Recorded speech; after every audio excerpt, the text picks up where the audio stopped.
That's what he said. He wasn't talking about this, though.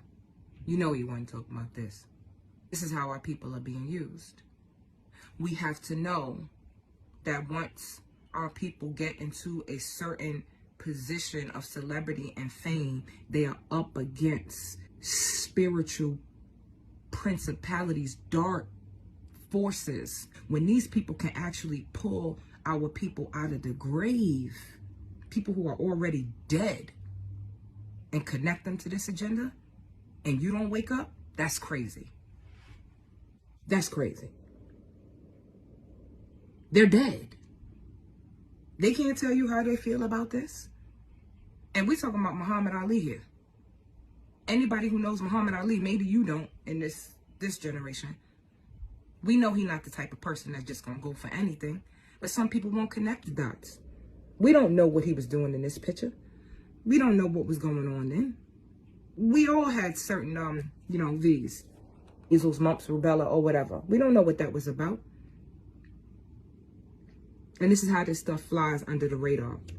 This is how a picture like this can actually... You talk about misinformation. These guys are always talking about misinformation. This is misinformation. Ain't no getting around this. Biggie dead. Muhammad Ali is dead. They have no voice in this situation. So who is creating a voice for them?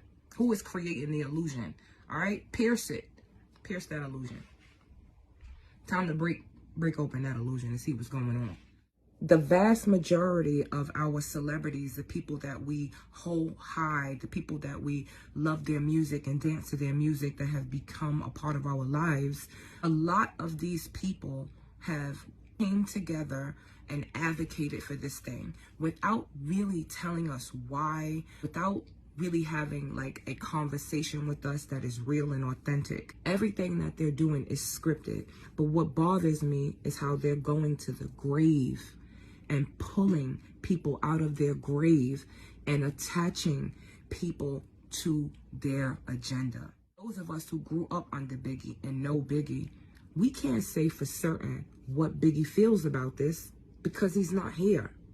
But what we need to look at is who owns this music. Who owns this music to be able to use it in this kind of way? It's not us. Who owns Muhammad Ali's legacy?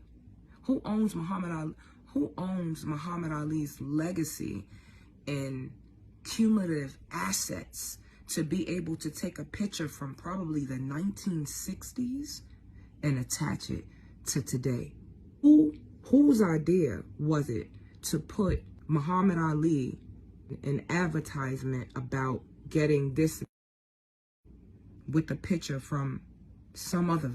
We have no idea what he was getting in this picture. I'm just trying to highlight the extreme manipulation, because it seems that right now these people don't even care what they do. Who are they targeting with this kind of stuff? These are conversations that we need to be having. I mean, we already can agree now that our music, the music in the so-called Black community that's being put out and that has been being put out, especially talking about the late 80s into the 90s, when the music changed to a more aggressive, kind of dark type of vibe, the lyrics on top of this really persuasive music. And so we understand now, I think for the most part, most of us agree that the music is violent and overly dramatic, right? And that, yeah, sure, there should be some type of parental guidance, when people listen to it. But I don't think that we're all clear on how our arts and our music is being used to manipulate us and to con us and to coerce us into making decisions that are not necessarily our own decisions, that have not been thought out and well researched, decisions that could impact us negatively or impact our community negatively. And I also don't think we realize that there is another energetic force behind even the lyrics that are accepted in these record companies and put out to us.